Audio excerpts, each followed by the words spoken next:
있는 기능이 추가됐습니다. 그건 다름 아닌 챗GPT를 이용해서 이벤트 스토밍을 자동으로 제너레이트하고 코드의 구현체를 자동으로 채워 넣는 기능이 추가가 됐습니다.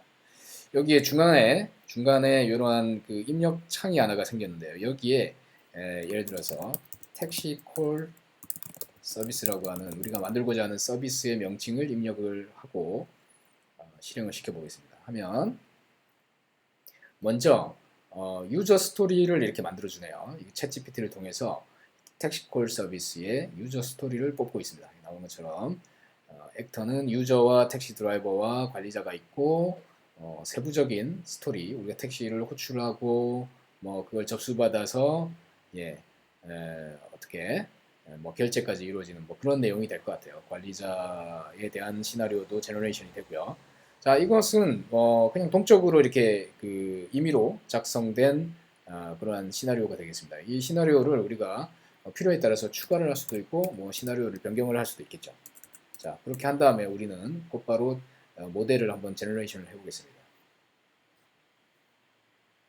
자, 제너레이션이 이제 시작이 됐고요. 자, 어떻게 바운디드 컨텍스트를 어떻게 만드는지 먼저 봅시다. 이렇게 바운디드 컨텍스트는 뭐 여러분들 아시다시피 단위 마이크로 서비스가 되겠습니다. 단위 마이크로 서비스에 택시 부킹이라고 하는 일단 도메인 그 마이크로 서비스를 만들었고 거기에 부킹이라고 하는 뭔가 데이터베이스 어그리것이죠. 어그리것을 만들었고 거기에 픽업 로케이션 그리고 드롭 오프 그 목적지 그리고 어라이벌 타임 그 도착 시간 이런 것들이 이제 제너레이션이 됐네요. 자, 이벤트로 어, 부킹이 요청이 되었음이라고 하는 이벤트가 생성이 됐고요. 그리고 부킹이 accepted, 부킹을 accept하는 단계, 그 다음에 부킹이 거절되었을 때의 단계, 그리고 거기에 따른 어떤 이벤트가 출력되는지 이런 게 나오네요. 그러니까 결과가 되겠죠. 이 부킹의 결과. 그리고 리퀘스트 택시라고 하는 API, 커맨드는 API가 되죠. 그래서 이러한 입력값을 받아서 유저가 택시를 리퀘스트 한다라고 하는 뭐 포스트가 될 것 같습니다. 그 다음에 부킹을 accept하는 부분이 있고요. 부킹 accepted라고 하는 결과로 연결이 될 겁니다. 택시 드라이버가 accept를 하기 때문에 택시 드라이버가 부킹 accept 부킹을 하고 그 결과로는 부킹 accepted가 된다. 이렇게 이벤트 스토밍을 해주는 것 같아요. 지금 자동으로 생성을 해주고 있네요. 그리고 택시 드라이버가 마찬가지로 부킹을 예약을 거절할 수도 있습니다. 거절을 한 결과는 부킹 디클라인드라고 하는 이벤트로 나오게 되겠고요. 그리고 이 팔러시가 하나 생겼는데 이건 나중에 좀 보도록 할게요. 그 다음에 이제 택시 매니지먼트, 택시 부킹에 대한 기능이 만들어졌고 그 다음에 택시 매니지먼트라고 하는 바운디드 컨텍스트에서는 드라이버, 먼저 이 택시 그 운전자들을 택시 기사들을 이제 등록 관리하는 것 같아요. 그래서 여기 이제 택시 드라이버를 이제 추가할 수 있고, 그죠? 추가한 결과가 나올 수 있고, 발생하는 그 아웃풋들을 먼저 뽑는 것 같아요. 그리고 삭제될 수 있다. 그런 이벤트들, 이건 출력이 되겠죠. 여기가 입력이 될 거고, 여기 출력이 될 겁니다. 여기 사용자고, 여기는 데이터베이스죠. 여기는 하나의 모듈을 뜻합니다. 그죠? 그래서 택시 드라이버의 세부 속성은 이름과 폰 넘버 이렇게 존재하고요. 택시 드라이버를 관리자가 추가할 수 있고, 그리고 관리자가 삭제할 수 있네요. 앞서 그 유저 스토리를 기준으로 해서 잘 만들어내고 있는 것 같습니다. 그리고 또 하나의 바운드 컨텍스트가 또 생성이 된 것 같습니다. 우측에. 자, 피드백을 또 이제 유저를 통해서 피드백을 받을 수 있는 것 같아요. 그래서 피드백에 레이팅이 있고 코멘트가 있고요. 예, 그렇죠. 그것을 아마 택시 그 유저가 승객이 아마 등록을 할 것 같습니다. 그렇죠. 유저는 액터는. 그래서 피드백이 뭐 레이티드 될 거고 커멘티드 될 거고 뭐 그런 식이 있겠네요. 피드백 서브미티드라고 하는 이벤트가 생겼고 커맨드는 아마 피드백을 이제 뭐 라이팅한다 뭐 그런 리브 피드백 훨씬 영어를 잘하는군요. 예. 그래서 그 입력돼야 되는 내용이 이렇게 들어갔고 이건 아마 포스트 메서드로 아마 생성이 됐지 싶습니다. 그죠? 포스트로 생성이 잘 됐네요. 생성이 완료가 된 것 같습니다. 그래서 여기 이제 전반적으로 보면 약간 오류가 있는 부분들이 있어요. 여기 보시면은. 그리고 여기 연결이 좀 매끄럽지 않은 부분들이 좀 보이는데 여기 한번 이렇게 연결해서 완성된 자동으로 생성된 부분들 한번 보겠습니다. 자, 여기 부킹 리퀘스트 됐을 때는 부킹 매니저, 부킹스 매니저라고 하는 뭔가 팔러시가 실행이 돼야 되네요. 자, 이건 정확히 뭐 어떤 뜻인지는 잘 모르겠지만 유저 시나리오를 우리가 나중에 다시 한번 좀 볼 필요가 있을 것 같고 그 택시를 요청을 했고 부킹을 억셉트를 했고 디클라인 했고요. 여기 보면은 리퀘스트 택시 같은 경우는 하나의 부킹에 대한 포스트가 맞는 것 같고요. 억셉트 부킹 같은 경우에는 이게 포스트가 아니라 이게 푸시 되는 게 맞겠죠. 그래서 accept로 만들어지는 게 좋을 것 같습니다. accept로 이제 만들어지고 가는 게 좋을 것 같고요. 그 다음에 decline 같은 경우도 put로 잘못 생성이 되고 있네요. decline으로 만들어지는 게 맞는 것 같습니다. 자, 이렇게 세 개의 그 오류들을 좀 수정을 해줘야 됩니다. 여기는 또 오류가 생겼네요. booking accepted라고 하는 것에 보면은 드라이브 아이디 뭐 이렇게 부킹 아이디가 아마 있어야 그걸 키 값으로 우리는 할 것 같은데 부킹 아이디를 좀 추가를 해줄게요. 싱크 어트리뷰트를 해주면 지금 부킹이라고 하는 게 보니까 부킹이라고 하는 어그리거트가 보니까 픽업 로케이션, 어라이브 타임 이렇게 있지만 이 부킹이라고 하는 것 자체에 대한 뭔가 픽업 로케이션을 키로 잡기에는 좀 문제가 있겠죠. 그래서 이 부킹 자체를 하나의 부킹 아이디라고 하는 게 좀 필요하니까 아이디라고 해서 좀 추가를 해주겠습니다. 추가가 부킹 아이디라고 하는 걸 추가를 해주고요. 부킹 아이디라고 하는 것을 키로 좀 수정을 해주는 게 필요할 것 같습니다. 이렇게 바꿔주고요. 여기에 싱크 어트리뷰트를 통해 가지고 부킹 아이디라고 하는 것을 추가를 하도록 했고 여기에 하나 이상의 지금 키가 잡혔으니까 키를 나머지들은 좀 수정해 줄게요. 이런 교정 작업이 약간 좀 필요해 보입니다. 이런 키를 이렇게 바꿔주고요. 자, 됐나요? 그 다음에 부킹 어세트드 마찬가지 이러한 작업들을 좀 해줘야 될 것 같습니다. 이 키값이 이벤트에 대해서는 원래는 키값은 필요 없습니다. 근데 어떤 오류가 나서 그런 것들 수정을 이렇게 좀 해준다라고 볼게요. 그 다음에 add 드라이버는 포스트가 맞겠죠. add 드라이버는 포스트가 맞는데 remove 드라이버는 포스트가 아니라 delete가 더 어울리겠네요.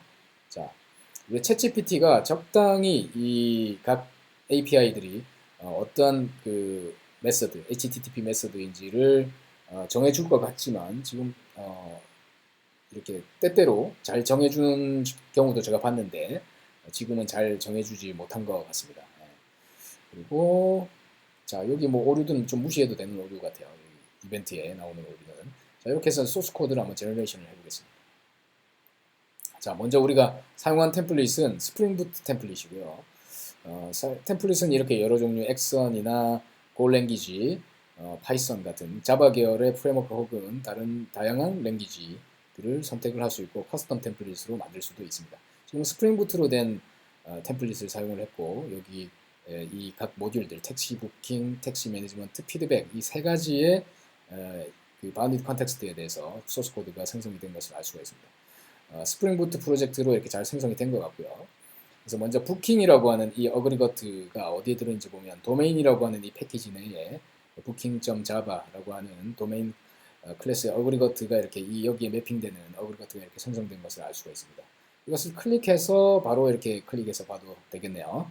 자, 이렇게 이제 만들어졌고 여기 보면 우리가 도메인 로직에 해당하는 부분들이 여기 들어있습니다. 여기 도메인 로직이 여기 들어있는데 accept booking과 decline booking이라고 하는 부분이 들어있고요.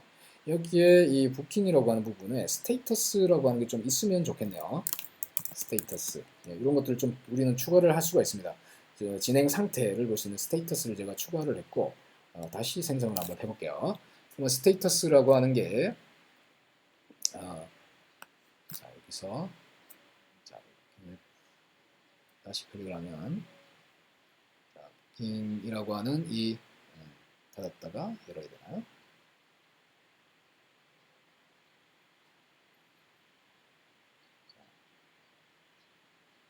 여기 스테이터스가 여기 생겼네요. 아까 생겼었는데 자, 스테이터스라고 하는 게 생겼고요.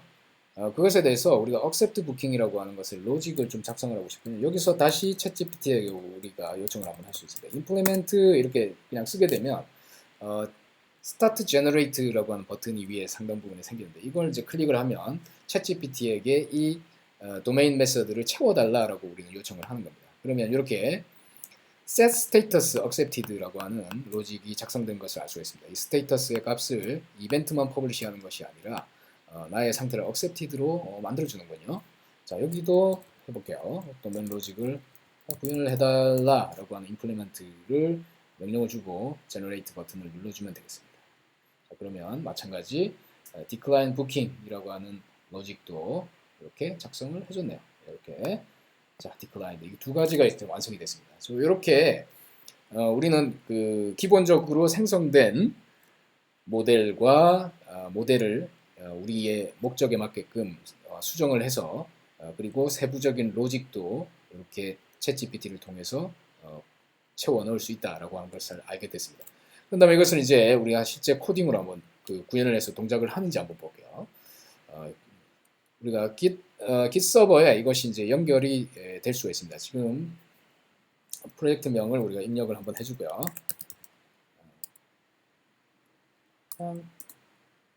텍시포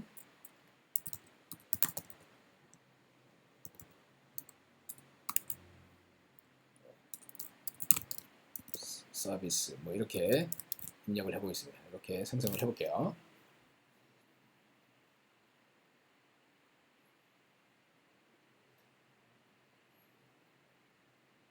자, 그러면 지금 우리가 생성한 이 코드를 GitHub에 생성이 됐을 겁니다. 자, 그 GitHub에 있는 것을 곧바로 Gitpad라고 하는 온라인 솔루션을 통해 가지고 곧바로 사용을 해보도록 할게요.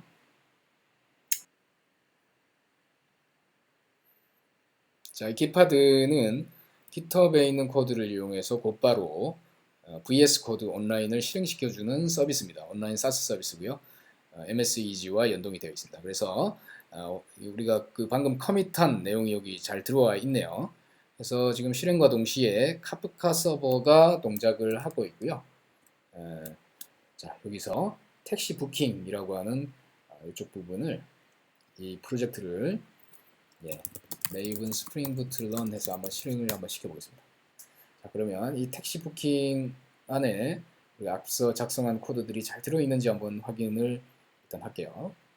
자, 이 도메인이라고 하는 곳에 우리가 booking.java가 핵심적인 그 도메인 로직이 들어있죠. 이렇게 필드들이 잘 생성이 됐고 여기에 앞서 우리가 만든 accepted, declined라고 하는 뭐 아주 단순한 부킹 하나를 이제 접수받고 받거나 혹은 거절하는 그런 코드가 이렇게 잘 완성된 것을 우리는 확인할 수가 있습니다. 자, 먼저 구현을 했는데 지금 오류가 떨어졌죠. 자, 보면은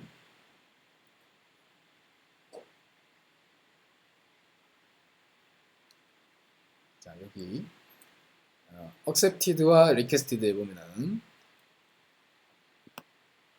중복된 필드들이 이렇게 좀 들어와 있네요. 아마 필드 선언에서 중복해서 아마 들어간 것 같습니다. 이렇게 코드가 약간 오류가 있을 수가 있네요. 자, 이런 거는 자바 문법을 기본적으로 조금은 알고 있어야 될 것 같습니다. 자, 자바 오류를 완전히 수정을 했고 그런 다음에 실행을 하니까 잘 실행이 되네요. 그죠? 자, 실행이 되고 8082번에 해당 서비스가 올라온 것으로 보입니다. 자, 이것을 한번 테스트를 해보도록 하죠. 여기 보면 같이 생성된 코드 중에 readme md 파일이 있는데 여기 보시면은 어떠한 API를 가지고 테스트를 할 수가 있는지가 이렇게 나와 있습니다. 그래서 보면은 부킹즈의 pick-up location, drop-off location, arrival time, booking ID, status 이렇게 뭐 입력을 하게 돼 있네요. 자, 이거를 자, 근데 bookings 해서 아마 이게 pick-up location 아마 이렇게 될 것 같아요. 자, 그 다음에 drop 로케이션은 뭐 인천 이렇게 해보고요. 그 다음에 스테이터스는 스테이터스를 뭐 우리가 직접 입력은 하지 않겠죠. 자, 이렇게 한번 등록을 해보겠습니다. 자, 등록이 잘 됐고요. 드롭오프 인천 이렇게 픽업까지 이렇게 두 개의 입력이 잘 됐습니다. 자, 우리가 구현한 코드에 보시면 이렇게 하티우스 링크가 나오는데 accept를 할 수 있고, 그죠? 비즈니스 로직이 accept와 decline이라고 하는 두 개의 로직을 챗GPT를 통해서 생성을 시켰습니다. 그래서 accept 이벤트를 보냈을 때 스테이터스가 accepted로 바뀌는지를 한번 테스트를 해보도록 하죠. 자, 이렇게 자, accept라고 하는 것을 푸시로 한번 보내보겠습니다. 자, accept라고 하는 것을 이렇게 보냈을 때 400 에러가 났네요. accept라고 하는 쪽이 아마 뭔가 값을 전달해서 아마 요청을 해야 되는 것으로 생각이 됩니다. 어떤 값을 요청을 했어야 됐을까요? 400 에러가 일단 났는데요. 자, 400 에러는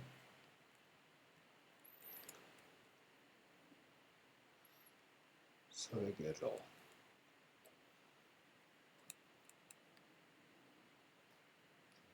accept 근데 여기 컨트롤러에 보시면 컨트롤러가 이렇게 생성이 됐죠. 여기 이제 accept라고 하는 쪽을 이렇게 받게 돼 있고 여기 request body에 보면 accept booking command라고 해서 부킹을 받기 위한 파라미터를 여기서 이제 받게 되는데 파라미터에 이런 것들을 또 받게 그렇게 돼 있네요. 픽업 로케이션. 간단하게 픽업 로케이션 하나 정도만 등록을 해줘 볼까요? 어떤 아까 이제 픽업은 서울에서 하기로 했는데 뭐 서울의 뭐 강남이다. 좀 구체적인 정보를 통해서 요청을 했습니다. 자, 이제 정보를 주니까 accepted로 잘 된 것이 보입니다. 그래서 부킹 첫 번째 부킹에 대해서 accept를 하고 나서의 그 결과를 한번 보겠습니다. 아까는 값이 없어서 그랬네요. 그죠? 그 파라미터를 안 줬기 때문에. 자, accepted로 이렇게 바뀐 것을 확인을 할 수가 있죠. 그래서 우리가 사실 accept를 할 때는 이 파라미터들이 불필요할 텐데 파라미터를 넣어서 여기 생성을 했었기 때문에 여기 만약에 우리가 이것을 없애고 싶다면은 이 기본적으로 생성된 이것들을 다 제거를 해주시면 되겠습니다. 그렇게 해서 수정을 하셔도 될 것 같고요. 이렇게 우리가 생성된 것을 고지고대로 그대로 쓰지는 않겠죠. 이렇게 하고 decline 같은 경우도 아마 이런 게 필요 없고 아마 리전은 필요할 거예요. 그죠? 왜 decline 했느냐 리전 정도만 리전 그 사유 거절 사유에 대해서만 입력을 해주면 될 것 같습니다. 이렇게 약간 모델을 수정해서 하는 것도 그 반영을 해도 되겠죠. 그래서 decline까지 한번 해보도록 할게요. 이렇게 자 마찬가지 여기는 push이죠. put. 마찬가지 여기 decline 할 때는 reason 사유가 있어야 되니까 그냥 뭐 사유 없음 그냥 단순 변심이죠.